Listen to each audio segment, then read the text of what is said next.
Hello, OP classes के digital platform पर आप सभी का एक बार पुनः स्वागत है। आज हम लोगों को पढ़ने हैं 22 अगस्त 2020 के मोस्ट एक्सपेक्टेड करंट अफेयर्स। तो चलिए शुरू करते हैं और देखते हैं आज का पहला प्रश्न। पहला प्रश्न है, निम्नलिखित में से कौन सी कंपनी शेयर बाजार में $2 ट्रिलियन की मार्केट वैल्यू वाली पहली अमेरिकी कंपनी बन गई है? तो हाल ही में एप्पल ने शेयर बाजार में $2 ट्रिलियन का मार्केट कैप प्राप्त किया है। बात की जाए एप्पल की तो इसकी स्थापना 1976 में स्टीव जॉब्स द्वारा की गई थी तथा हाल के एक साल में एप्पल की आय में 60% बढ़ोतरी दर्ज की गई है। 1980 से लेकर वर्तमान समय तक एप्पल की कुल आय में 76% बढ़ोतरी हुई है। अगर विश्व स्तर पर देखा जाए तो $2 ट्रिलियन का मार्केट कैप सबसे पहले सऊदी अरामको कंपनी ने प्राप्त किया था। चलिए देखते हैं हमारा आज का दूसरा प्रश्न।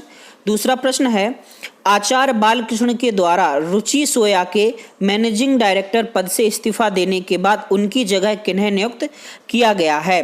तो हाल ही में आचार्य बालकृष्ण ने रुचि सोया के मैनेजिंग डायरेक्टर पद से इस्तीफा दिया है तथा उनकी जगह बाबा रामदेव के भाई राम भारत रुचि सोया के मैनेजिंग डायरेक्टर बनाए गए हैं। हालांकि आचार्य बालकृष्ण कंपनी के गैरकारी स्वतंत्र निदेशक बने रहेंगे। बात की जाए रुचि सोया की तो पतंजलि आयुर्वेद लिमिटेड की एक शाखा है।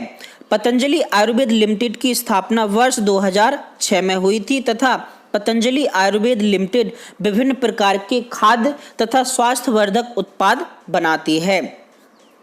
चलिए देखते हैं हमारा आज का तीसरा प्रश्न। तीसरा प्रश्न है, कमला हैरिस अमेरिका में किसी उपराष्ट्रपति पद का टिकट पाने वाली पहली भारतीय अमेरिकी और गैर काली महिला बन गई हैं। तो कौन से नंबर की महिला बनी हैं? तो कमला हैरिस पहली अश्वेत महिला बनी हैं जिन्हें अमेरिका में उपराष्ट्रपति पद का उम्मीदवार घोषित किया गया है। कमला हैरिस भारतीय मूल की महिला हैं जो कि डेमोक्रेटिक पार्टी से उपराष्ट्रपति पद की उम्मीदवार होंगी। कमला हैरिस की मां श्यामला गोपालन तमिलनाडु की रहने वाली थी तथा इनके जो पिता हैं डोनाल्ड हैरिस वो जमैका के रहने वाले थे। हाल ही में कमला हैरिस ने अपने भाषण में एक शब्द चिटिस का प्रयोग किया है। यह चिटिस शब्द एक तमिल शब्द है जिसका अर्थ होता है आंटी। इसी शब्द के उपयोग के बाद उनकी बहुत प्रशंसा हो रही है। बात की जाए अमेरिका में राष्ट्रपति पद के उम्मीदवार के तो डेमोक्रेटिक पार्टी ने अपना उम्मीदवार जो बिडेन को नियुक्त किया है। बात की जाए कमला हैरिस की तो वर्तमान में कमला हैरिस कैलिफोर्निया से सीनेटर हैं। कमला हैरिस का जन्म 20 अक्टूबर 1964 को ऑकलैंड में हुआ था। चलिए देखते हैं हमारा आज का चौथा प्रश्न। चौथा प्रश्न है, घर बैठे मोबाइल पर नौकरियों की जानकारी के लिए किस कंपनी ने कोरोना जॉब्स लॉन्च किया है? तो हाल ही में गूगल ने कोरोना काल के दौरान गई नौकरियों के बाद तथा नई नौकरियों की सर्च के लिए एक ऐप लॉन्च किया है जिसे कोरोना जॉब्स ऐप नाम दिया गया है। इसमें 21 लाख से अधिक नौकरियां देख सकते हैं तथा मात्र 2 दिन में इसके 10 लाख डाउनलोड हो चुके हैं। हालांकि इस ऐप को गूगल ने वर्ष 2019 में लॉन्च किया था। उस समय इसका नाम स्पॉट रखा गया था। हाल ही में गूगल ने इसे रीब्रांड किया है तथा इसका नाम कोरोना जॉब्स रखा है। यह ऐप भारत में सबसे बड़े जॉब नेटवर्किंग प्लेटफॉर्म लिंक्डइन को टक्कर देगा। चलिए देखते हैं हमारा आज का पांचवा प्रश्न। पांचवा प्रश्न है, वैज्ञानिकों ने किस जीव के जनन अंगों में पाए जाने वाले ऐसे सूक्ष्म जीव को खोज निकाला है जो कि मलेरिया का वाहक से बचाता है? तो हाल ही में वैज्ञानिकों ने मच्छर के जनन अंग में एक ऐसे सूक्ष्म जीव को खोज निकाला है जो मच्छरों को मलेरिया से बचाता है। मच्छर जो है मलेरिया का वाहक है लेकिन स्वयं मच्छरों को मलेरिया कभी नहीं होता है। इसी के लिए इस सूक्ष्म जीव की खोज की गई है। यह सूक्ष्म जीव मच्छरों को मलेरिया से बचाता है। इस सूक्ष्म जीव का नाम माइक्रोस्पोरेडिया एमबी रखा गया है जो कि मच्छरों की प्रतिरोधक क्षमता बढ़ाता है। यह सूक्ष्म जीव एक प्रकार का फंगस है। बात की जाए मलेरिया रोग की, तो मलेरिया रोग का वाहक मादा एनाफ्लीज मच्छर होता है, जबकि यह प्रोटोजोआ जनित बीमारी है। प्लाज्मोडियम वाइवेक्स नाम का प्रोटोजोआ होता है जो कि मलेरिया के लिए उत्तरदायी होता है। मलेरिया एक संक्रामक रोग है जिसका शाब्दिक अर्थ होता है बुरी हवा। ये प्रश्न एक बार पूछा जा चुका है कि मलेरिया का शाब्दिक अर्थ क्या होता है। मलेरिया को दलदली बुखार भी कहते हैं। मलेरिया के इलाज के लिए कुनैन का प्रयोग किया जाता है। कुनैन को सिनकोना वृक्ष की छाल से प्राप्त करते हैं। चलिए देखते हैं हमारा आज का अगला छठवां प्रश्न। छठवां प्रश्न है, राकेश अस्थाना को हाल ही में सीमा सुरक्षा बल यानी बॉर्डर सिक्योरिटी फोर्सेस का महानिदेशक नियुक्त किया गया है, तो वो कौन से महानिदेशक बने हैं? तो हाल ही में राकेश अस्थाना बीएसएफ के 27वें महानिदेशक बने हैं। वे गुजरात कैडर के 1984 के आईपीएस अधिकारी हैं तथा 21 जुलाई 2021 तक इस पद पर रहेंगे। 31 जुलाई 2021 तक।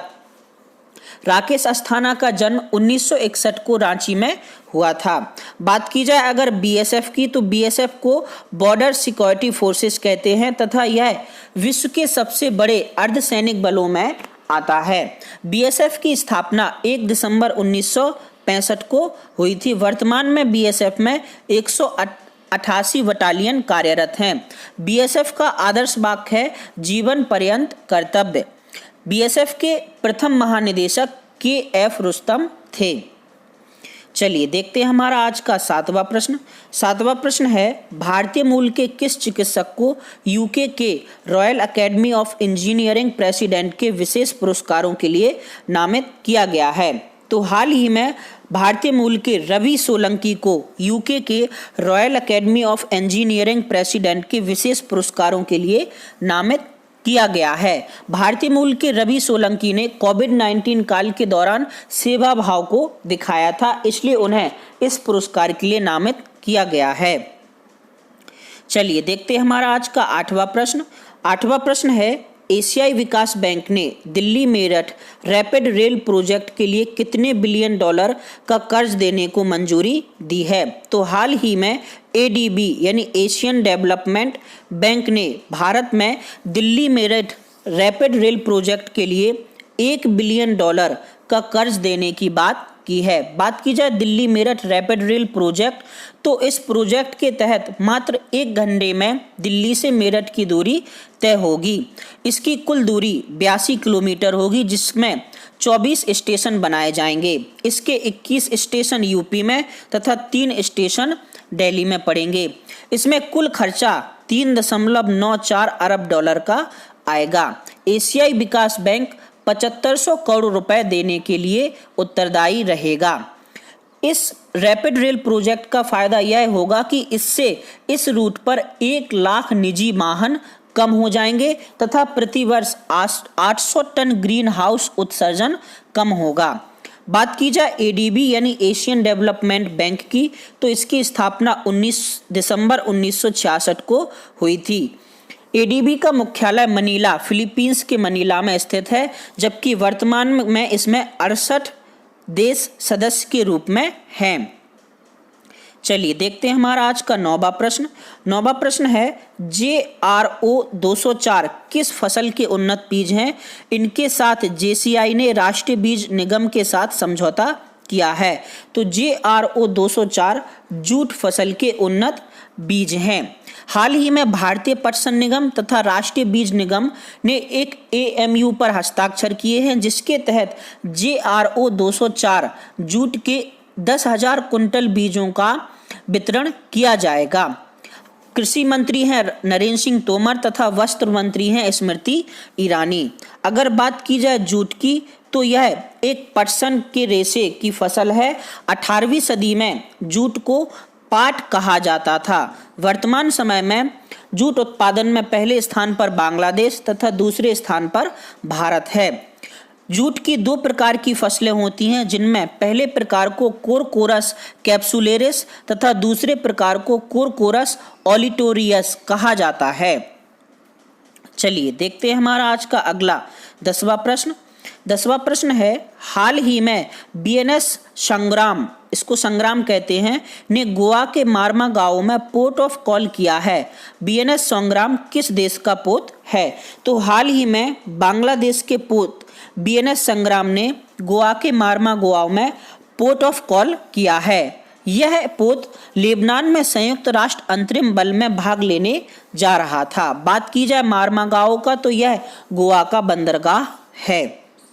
21 अगस्त 2020 का क्वेश्चन ऑफ द डे था आपका, प्रकाश का वेग सबसे पहले किसने मापा था? तो प्रकाश का वेग सबसे पहले मापा था रोमर ने। इसके अलावा सेशन ऑफ द डे का क्वेश्चन था आपका, 19 अगस्त को विश्व मानवता दिवस मनाया गया।